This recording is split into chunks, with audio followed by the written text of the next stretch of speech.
Welcome to Best Evidence. I'm John Titus. It's been a long time since I've done a video. Obviously, a lot has happened. Some very interesting things have come out since the last time I've made a video, including testimony from the Federal Reserve Chairman, Chairman Pro Tem, Jerome Powell, and also a Treasury Report has come out since the last time I made a video that really put the writing on the wall as to where all of these tumultuous events, I think, are headed. The direction to me seems very clear. But to set the table for this video, I want to go back to a clip I've already shown before of Jerome Powell from April of 2021, where he talks about the U.S. debt and its sustainability or lack thereof. But I want to just run this clip, and then we'll talk about what he's saying here. The debt is pretty high, 27 trillion or so, and the annual deficit is now about 2.5 to 3 trillion or so. Is that a concern to the Fed in terms of impacting inflation? So yes, in the over time and in the longer run, the U.S. federal budget is on an unsustainable path, meaning simply that the debt is growing meaningfully faster than the economy, and that's by definition unsustainable over time. Wow, that's absolutely unprecedented. For a public official to talk that way. Until that clip, in fact, I'm not aware of any public official who talk that way about the unsustainability of debt. Up until that time, you always heard, deficits are fine. There's not too much debt. Don't worry about it. That, big deficits mean people are confident in the U.S. dollar. Things are good. Don't worry. You're pretty little ahead. And now you have the chairman of the Fed, as of April 2021, saying, "Wait a minute, we have unsustainable path of debt." He tries to hedge by saying, the debt level itself is fine, but the path is unsustainable. Either way, obviously something has changed since all the happy talk throughout the 80s, 90s, the aughts, really up until recently, where deficits are fine, big debts are cool, no problem. Now you're hearing the beginning of the guy, Jerome Powell, hitting the panic button. So what's up? For him to talk like that, something serious has to have happened, and indeed it has. For him to openly acknowledge that we're on the wrong path is quite a serious thing. But we want to get into what he's talking about. But as an initial matter, I want to point out that the chairman of the Fed, especially Jay Powell, is not going to stick his neck out and volunteer an opinion like that unless he's got a serious amount of cover, meaning that same opinion has been tendered or offered by people in the U.S. government, the Treasury, Congress, whoever, and also experts. Jerome Powell's not going to be the trailblazer with an opinion like, hey, debts are unsustainable. That would just simply roil the markets way too much. The Federal Reserve obviously knows full well that the debt is unsustainable, and he knows why damn well that the debt is unsustainable. But the chairman's not going to say that unless, one, he absolutely needs to say that. That's the first thing. And thus, two, like I say, the U.S. Treasury had to say that too, because the Fed is in the business of maintaining the pretense that it's the agent of the U.S. government. So Powell has got to be able to point to other sources that reflect that same opinion. And indeed, when you look through the record, what you're going to find is that opinion appearing in the U.S. Treasury Report, the annual report, fiscal year 2021, and fiscal year 2020. Now, I think the 2020 report came out about a month before Powell volunteered that opinion in front of David Rubenstein on that show, Powell and Rubenstein being former partners at Carlyle. But in any event, the Treasury came out with a report, fiscal year 2020, and again in 2021. The 2021 report just came out this February, and I'm going to get into that. But the first opinion I want to go to and see, the notion of debt unsustainability and its implications is another document that we've seen on this channel before, and that's a document from BlackRock. And I talked about that document quite a bit in Larry and Karsten's Excellent Pandemic. I went through the BlackRock document. It's from August of 2019, but that document talks about the unsustainability of debt itself. BlackRock, of course, presented that paper to the Federal Reserve and other central banks at Jackson Hole, Wyoming, August of 2019. So let's cut over to the BlackRock paper, and I'll just highlight a few quick things as we get into it. Okay, I've got this thing up here. like I said, you can see the paper is from August of 2019. Let me just punch right down. I've cut out a bunch of pages just down to the relevant pages. And I want to show you what I'm talking about. Let me zoom way in, though, so we can see it really clear. That ought to be enough. Okay, here's BlackRock, August of 2019. With debt to GDP ratios reaching new record highs, it would not take much of a shock to growth or interest rates for the debt ratio to balloon and spark concerns about debt sustainability. So there you have the concerns about debt sustainability, and they're talking, this is against the backdrop of, they're talking about a shock to growth. What BlackRock says is, look at this, when you have shocks like that, you could get a so-called sudden stop. That doesn't sound good. It sounds like a heart attack. A temporary drying up of liquidity due concerns about debt sustainability, or, get this, losing reserve currency status. That would not be good. Unless you think that is idle talk by BlackRock or just scaremongering for purposes of money printing and all the rest. Let me show you another clip also of Jerome Powell. This next clip is from March 2nd of this year. Powell appears before the House Financial Services Committee. He's asked a question by Carolyn Meadows, a representative from New York. She asked him, she says, hey, Russia and China are transacting business in their own currencies, exclusively in their own native currencies. Now there's talk of Pakistan joining them. What effect might that have on the U.S. economy? That's what she asked him. I'm not going to play the question because she takes forever to pose the question. But I'm going to play Powell's answer, but I want you to remember, hey, what's the effect on the U.S. economy? Listen to Powell's answer because he goes right to the notion of world reserve currency.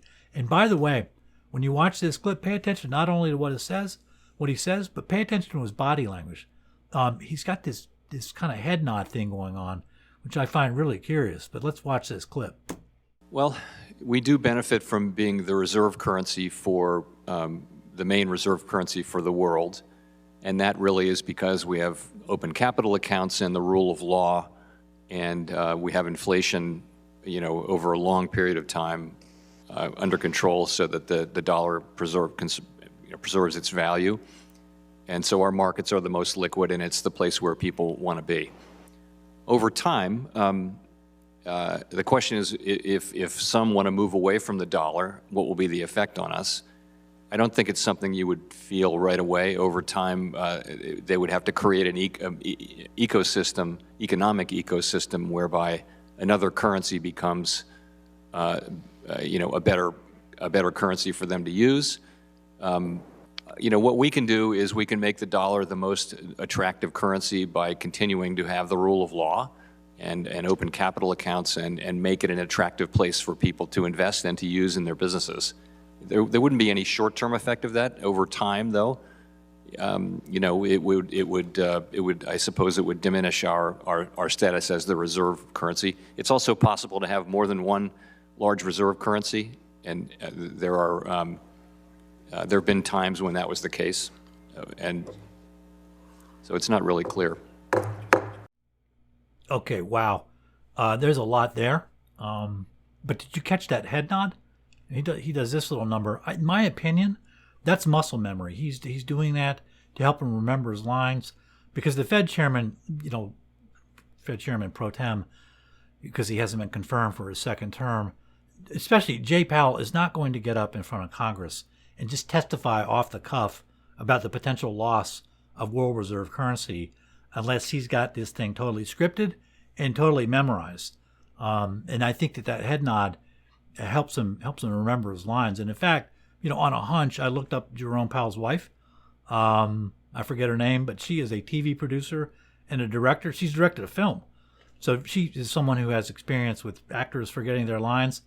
I would bet money that is where Jay got this little technique to remember his lines, because the Fed chairman gets up and starts saying the wrong things about the world reserve currency and maybe the dollar, losing its status and all the rest. That could plunge the markets down 2,000 points in the space of minutes.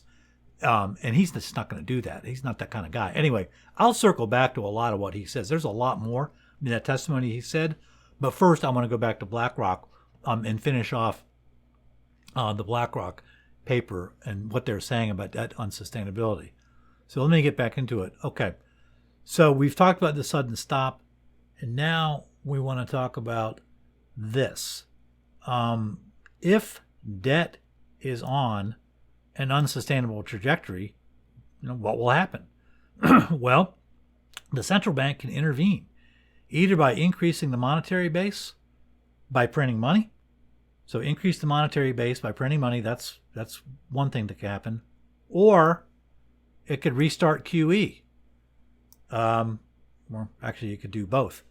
But what they're saying here, in the first case, if you increase the monetary base, runaway inflation would likely result at some point. And indeed, runaway inflation is underfoot right now. But to prove to you, let's just look at what BlackRock says there. They're talking about the monetary base. I want to cut over to the St. Louis Fed site here, and you could see in the upper left-hand corner the monetary base here. I don't know why that color got switched over, but in any case, that's our color. Here is the monetary base by the Fed. This, by the way, goes back to January of 2003. But let's just look at this graph, and you can see right away that in September of 2019, the monetary base was $3.2 trillion. And by September of 2021, it was $6.4 trillion.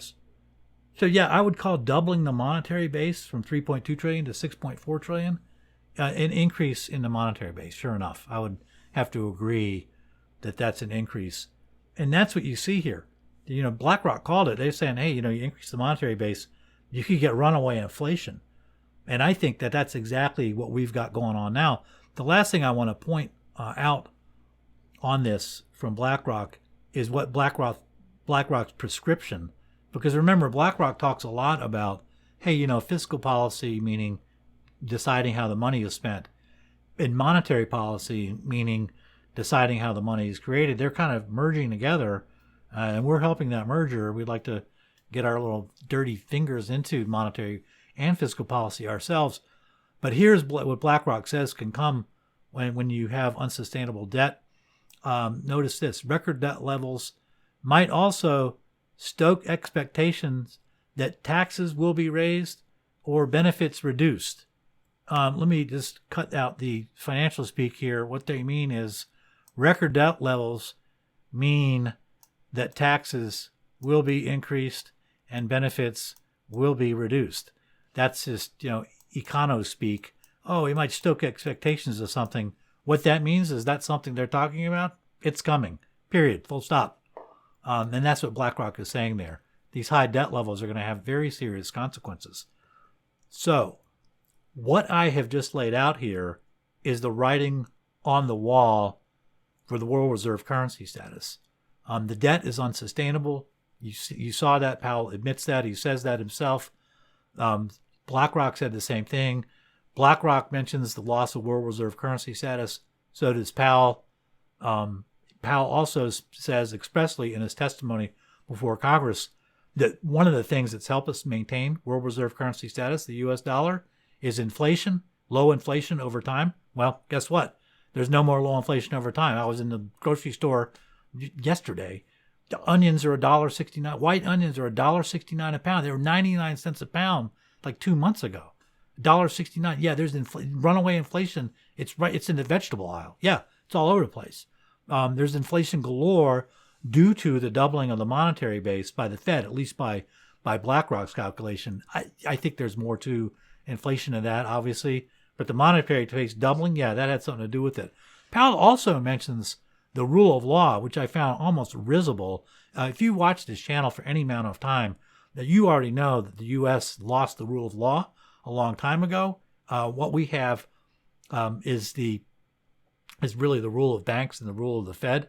But the Fed itself just confirmed, the Fed itself, within the space of the last couple of months with Ukraine, the war in Ukraine, it's confirmed fully that the U.S. does not have the rule of law, and it did that by voiding Russian reserves, by freezing their reserves. Remember, money is a legal instrument, okay? It's a creature of law. So by law, those Russian reserves are money, period. Just look at the statutes, and it's defined as money. So, but we don't have, you just from that act alone by the Fed, you can see that the law is not supreme. The Fed is supreme. And the Fed just deleted Russian reserves, confirming, while the entire world looked on, confirming that the U.S. has no rule of law, and by Powell's own testimony in front of Congress saying, oh, we got the rule of law, that's why we're worthy of world reserve currency status. Yeah, but you just deleted the rule of law for everybody to see when you canceled those reserves by Russia. So, way to go, guy. You're talking out of both sides of your mouth, saying we have the rule of law on the one hand, and on the other hand, taking a shotgun and blasting the face off of the rule of law by canceling Russian reserves. You can't have it both ways, Jay. Sorry. Way to blast the rule of law and let everybody know that it just flew out the window, and with it flying out the window, by his own testimony, is going to be the world reserve currency status. Like I said, the writing is on the wall. If you need further confirmation of what's going on here, Jerome Powell himself mentioned 2 world reserve currencies at the same time. In his testimony, you heard him say there's been periods where you have 2 world reserve currencies. That actually happened between World War I and World War II, when the pound was phased out and the dollar was phased in. I didn't know that. I looked it up on the internet. Like, what is Powell talking about? And I was talking to Catherine Austin Fitz. I do a lot of work with Catherine on Solari, and we talk a lot very frequently. We do a weekly show called Money and Markets. It's really, really good to work with her. But I asked Catherine Austin Fitz about it. She said, yeah, it was between World War I and World War II when the pound went out and the dollar came in. And you just heard Powell say it's possible to have 1 or 2 world reserve currencies at the same time, clearly portending the dollar going out as the world reserve currency and the yuan coming in, because that's the dominant economic power in the U.S. In any case, the Federal Reserve itself is guaranteeing that the dollar is going out as the world reserve currency by doubling the monetary base, causing inflation, and by openly destroying the rule of law. The Fed is it's almost on purpose. It's intentional that the Fed is damaging the dollar. It's hard to see this any other way. Jerome Powell's a smart guy. He's an educated guy. He knows what the rule of law is. He knows what he's doing. He knows the law, the money is a creature of law. He knows exactly what he's doing. But I want to look a little bit closer at this notion of debt unsustainability, because that's not as clear. Like I say, the question there, the salient question is, why now? We've had all this. I've been hearing since the 80s, oh, there's too much debt. Look at the debt clock. It's ticking away. It's too big. It's like, yeah, you're the boy who cried wolf. There's no wolf. And now the Federal Reserve Chairman is saying, well, yeah, as it turns out, the debt path is unsustainable. So, like I said, there's other documentation backing this up. This is not an original opinion with Jerome Powell. And the document we want to look at is the U.S. Treasury Report from fiscal year 2021. There's also a very similar fiscal report from a year ago. I think it came out in March of 2021, right before Powell went on and said, yeah, the debt path is unsustainable. But the new report came out in February of this year, in the interim time since I made the last video I made. We've had this Treasury Report come out for fiscal 2021. And like I say, Jerome Powell's not going to volunteer that opinion that the debt path is unsustainable. And when you look at the Treasury Report, you can see the writing on the wall there too, with what's going on in debt unsustainability. So let me cut over to the U.S. Treasury Report, and we can take a look at that. Let me back out here. That's good. Down, down, down you go. Okay, here you go. Fiscal year 21, financial report of the United States government. Okay? And again, I've cut this down only to those pages of the report that are pertinent. This report's like 250 pages. But you can see here this cover letter, February 17th, 2022. This is Janet Yellen, obviously. This is the U.S. Treasury Report. Let me get into it. Okay, let's go down a page, and you can see in that big banner in the middle of the page there, an unsustainable fiscal path. So what are we talking about? Let me zoom in again.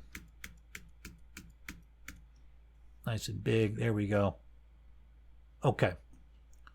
What this report is talking about for our purposes is the policy reforms necessary to make the fiscal path sustainable. It's not sustainable right now. We need to have some reforms to make it sustainable. That, in a nutshell, is what this report is about. Okay? Now, next you learn this is what sustainability means. A sustainable fiscal policy is defined as one where the ratio of debt held by the public to GDP, the debt to GDP ratio, that's exactly what BlackRock is talking about because BlackRock runs the government, is stable or declining over the long term. Okay? That's the definition. And they say here, here's our problem. The current fiscal path is unsustainable. Okay. Let's go down. They have some very interesting graphs in here I want to talk about. Let's go down to one on page 10. What do you mean by unsustainable? Okay? All right. First of all, let's look at this chart. The first thing to notice about the chart is its historical and projections. This chart goes from 1980 to 2096. The dividing line is 2021. Okay? The y-axis isn't in dollars. It's in debt held by the public as a percent of GDP. Okay? That's how they're measuring debt here. And you can see, let me get rid of these markings. You can see here, right now, according to the Treasury, debt to GDP is 100%. A lot of people would claim, yeah, it's 135%. If you Google debt to GDP, it's 135%. But whatever it is, it's not, 500, 600, 700%, okay, which is what the Treasury here is projecting. They're saying debt held by the public is just going to rocket up. Up until now, everything's been stable. We've been cool. We've been sort of in this band here. But after 2021, we're in real trouble because we're going to have debt to GDP, out in these years, in later years of, like I say, 5, 6, 700%. By the way, historically, the high is 106% GDP, and supposedly, according to the Treasury, it's 100% now. Like I say, it's probably higher now, but either way, the projection by the Treasury is very alarming. And I want to show you why that is. This, by the way, this is page 10 of the Treasury Report. I want to skip back, even though I'm scrolling down. Got these pages out of order, that's fine. What is driving the debt like that? And if you look at the next graph, which is chart 7, you got the same basic chart here. It's historical and projections from 1980 to 2096. Again, the y-axis is percent of GDP. Very similar chart here.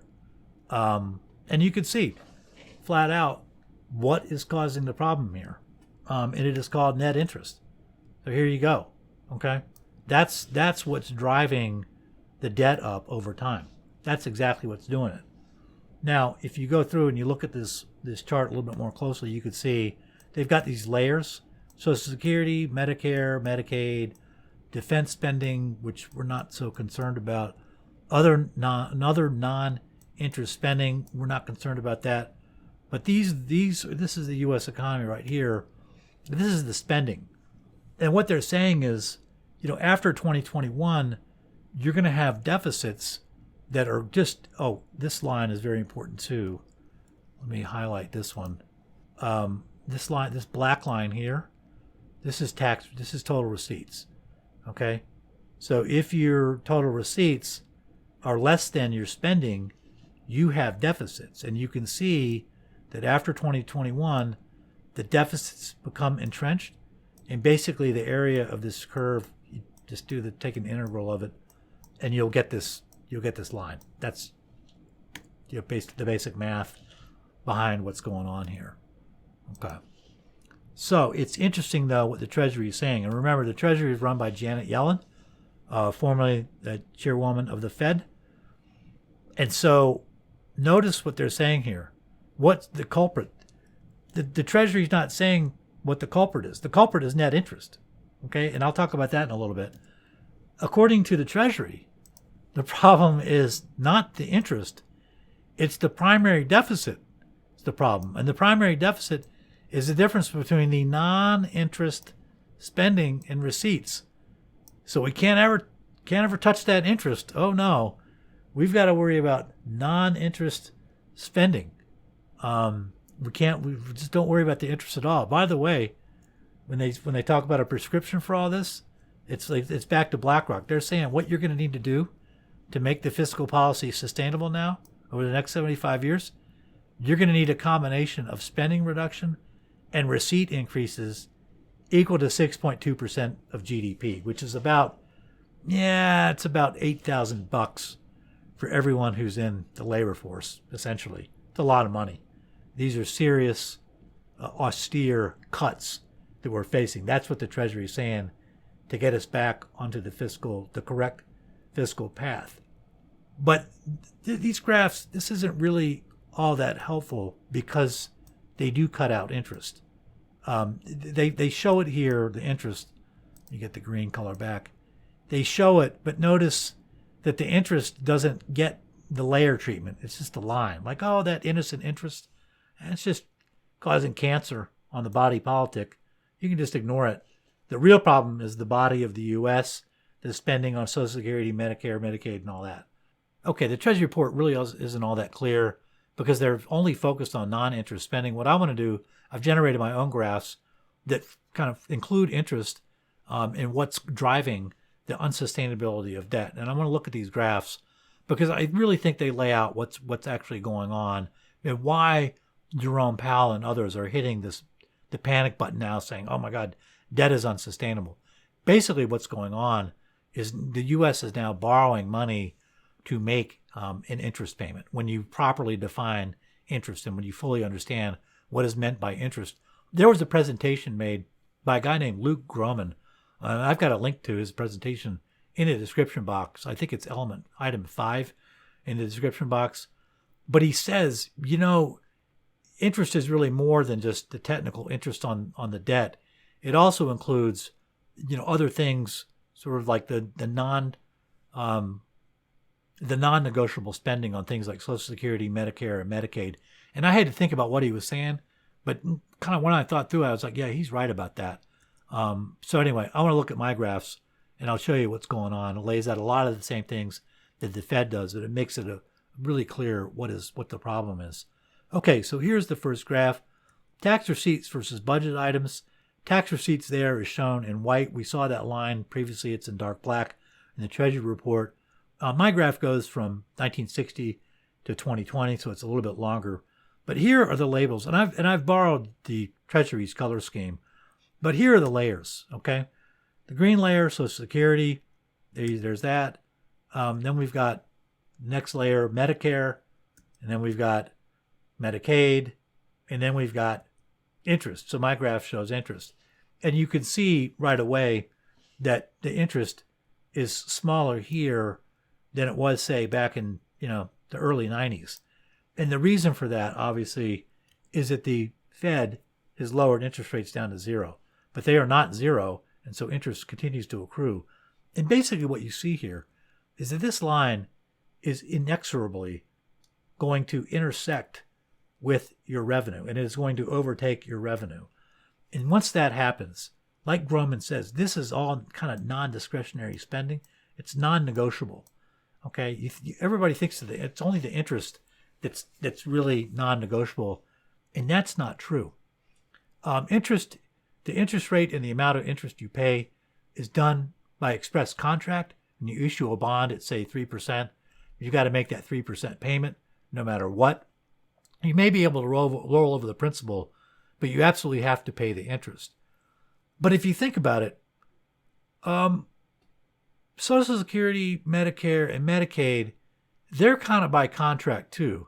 It's not an express contract like a bond is, but it's certainly a social contract. And the deal is basically this: hey, when you're younger and you're healthier and you're in the labor force and you're making money, and you're not such a burden on the system, you pay into the system, right?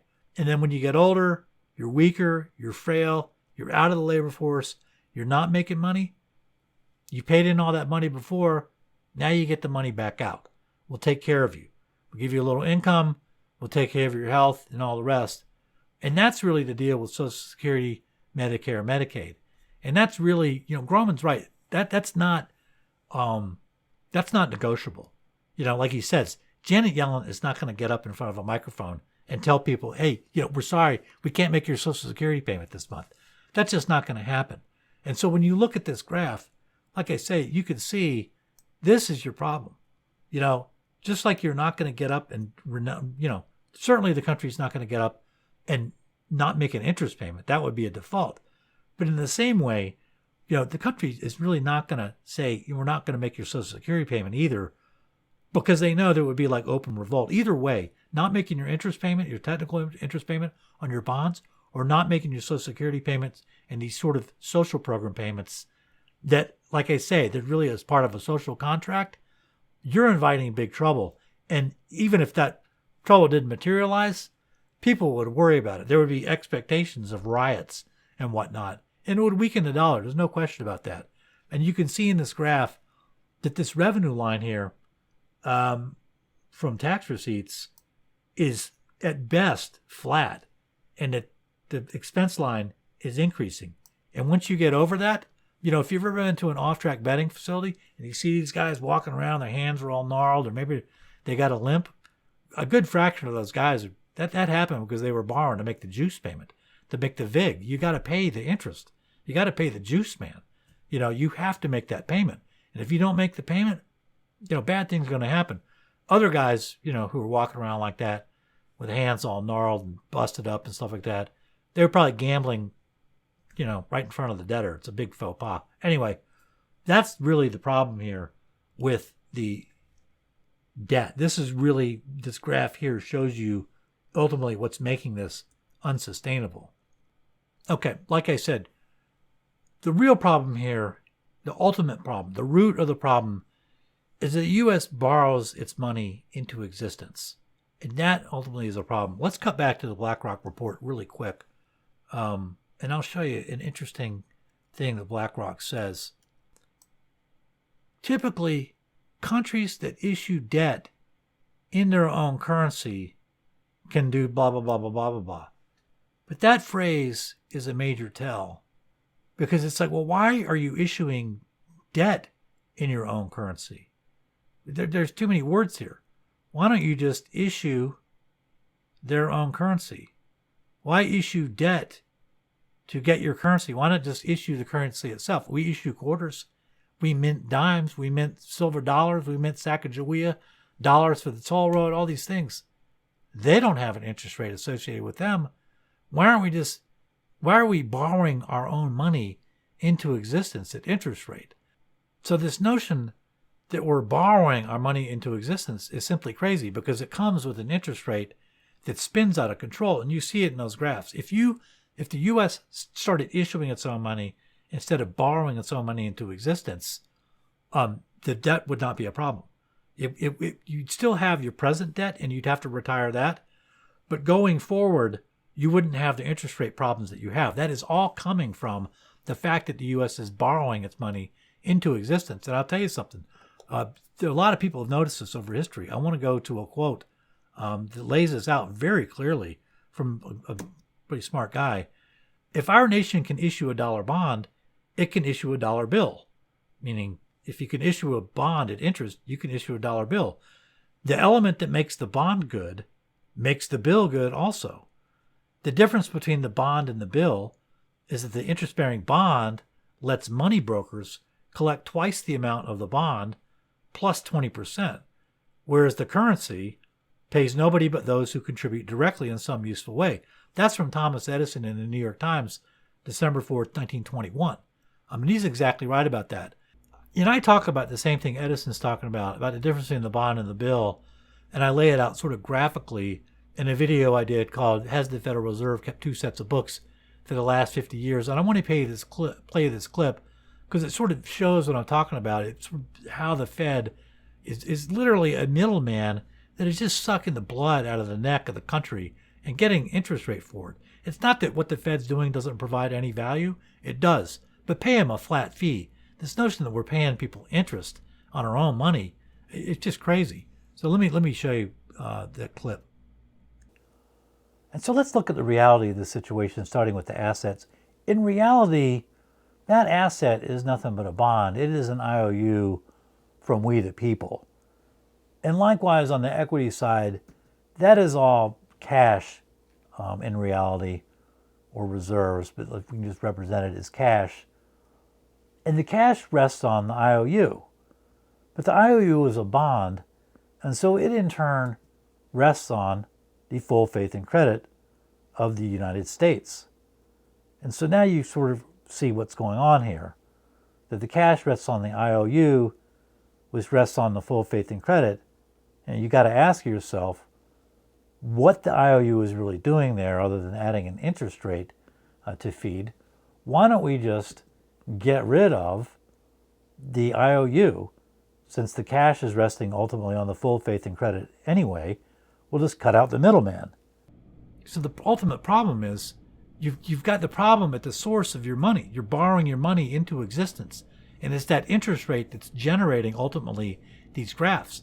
And it's just going to continue until the United States loses world reserve currency status, which we're about to do. So the whole problem could be corrected if the U.S. stopped borrowing its money into existence. Yeah, we'd have to still make good on the debt that we generated so far, whatever it is, $30 trillion. We have to pay that off.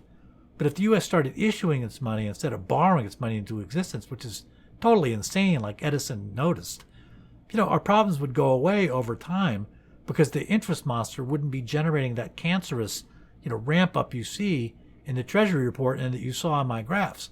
That would all go away and those things would be flat because there wouldn't be interest rate attached to the base of our money. And that's the problem. That's the real cancer. But that's not going to go away because the financier class is way too big and way too powerful. And I'll show you another quote from a guy who's really worth reading, and that's Alexander Del Mar. And Del Mar said, here's the deal. I would advise a return to the coinage laws prior to 1873 and the retirement of banknotes, which pay interest, to be replaced by greenbacks, which don't pay interest. And he says these reforms will not only benefit the great mass of our people, they will save the commercial classes from what will otherwise end in widespread bankruptcy and perhaps even more serious results. Unfortunately, the commercial classes are too greedy to accept reforms that do not promise them unfair advantages. And like I say, that's Del Mar. It's a History of Monetary Crimes, 1899. And by the way, when Del Mar says unfair advantages, Del Mar was trained as an engineer. He doesn't mean like unfair, that guy has more money than that guy. That's not what he means. He means unfair as in level playing field, is in why do these people here get to create money out of thin air and lend it out at interest to everybody else? So you've got two classes of people. You've got this tiny little parasitic class of people that gets to create money out of thin air and lend it at interest that gives the country cancer, as you saw in the Treasury Report. And then you got everybody else who's got to live with that burden and pay interest to these parasites. And they're not going away because they insist on having an unfair advantage. And that was Del Mar takes on it. And I think Del Mar is exactly right about that. What's the conclusion from all this? Interest will continue to be a parasite on the economy. It must be fed with an interest rate. It's not going away. As a result, we're going to have runaway inflation. You saw that, you heard that in what Powell was saying and in the BlackRock report. We're going to lose world reserve currency status.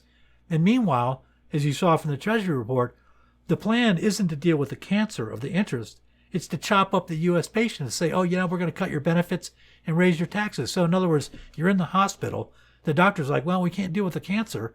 Instead, what we're going to do is we're going to cut off your hand, chop off the leg, cut off your other foot. But we're not going to get rid of that interest rate that's causing the cancer. Oh, no, we can't do that. So chopping up the patient in the Treasury's terminology means the primary deficit, which means a lot of people are going to lose benefits under Social Security, Medicare, Medicaid, and all the rest. Meanwhile, they're going to have the taxes raises. You saw that too. That's coming. Both the Treasury and BlackRock said that. That's on its way. All these austerity measures, by the way, aren't going to do anything to stop the interest monster, the interest parasite, from generating that cancerous ramp up on the U.S. economy. And by the way, none of this is going to end the debt-based monetary system where countries are borrowing their own currencies into existence. You think China's any different? Nah. Every country in the world, basically, almost, with precious few exceptions, has to deal with these parasites in central banks that force the country to borrow its currency into existence. So what's going to happen when the U.S. loses world reserve currency? All that's going to happen is the world reserve currency is going to move from the stage 4 cancer patient called the United States over to a stage 1 or stage 2 cancer patient caused, like China, maybe the BRICS nations. That's all that's going to happen. You're still going to have the debt-based monetary system, but the world reserve currency, the locus of it, is going to be on a body that's healthier, that still has manufacturing. That hasn't been hollowed out yet in those countries. Yet. It will be. Because the debt-based monetary system always ends the same way, with the same cancer that the U.S. has right now. By the way, notice that the U.S. monetary system is toast, no matter how the war in the Ukraine turns out. If the U.S. wins, it buys our monetary system maybe a few more months, maybe a couple more years. If it loses, it's going to hasten the demise of the U.S. dollar as world reserve currency. No doubt about that. But until that time, the U.S. is just going to continue to be looted by people like BlackRock and more QE and more pandemics and more events, emergency events where your freedoms are cut back. And, insiders get to loot this through quantitative easing where they get to sell their junk assets and, fob them off into the public. And finally, there is no way you're going to be able to reform the system now. Reform really is only possible in a system with a rule of law. We don't have the rule of law. We have the rule of gangsters. We have the rule of the criminals who are running the banks and the Federal Reserve. That's what we have. They just do whatever they want. They just freeze your currency. They turn off your money. They just do whatever they want. At this point, and I'm going to make a whole video about that next, about how the U.S. I'm going to document, lay it out, where the U.S. lost the rule of law, and show you, in fact, that we have lost the rule of law. No doubt about that. Powell knows that too. Without the rule of law, reform is impossible. You can only have reform of a system in a system that observes that is under the rule of law. And in a system that's under the rule of gangsters, you just don't have a vote. And that's just that. At this point, your only way out, is the same way we had out in 1776. And that's through revolution. That's what the revolution was about. It was throwing off a criminal king who was just acting completely beyond the pale. The guy was a criminal. Read the Declaration of Independence. You'll be blown away by the just horrific criminality described in that document. And that's really that. You need a revolution to throw off criminals. But we're beyond that too. This country is hooked on Facebook. It's hooked on sports ball. It's hooked on minutia. It gets distracted by the notion of a revolution in the U.S. is just laughable. So buckle up. Get ready for more inflation. Get ready for more looting. Get ready for more quantitative easing to keep the looting going while the U.S. is going to be flushed down the toilet and lose its reserve currency status. This is going to get ugly. It's ugly now, but it's going to get a whole lot worse. I hate to be the bearer of bad tidings and to come back with such a grim video, but I give you my unvarnished opinion, and that's it. It's going to get rough. Anyway, it's been a tough video to make. So as always, thank you for watching, and I'll see you next time.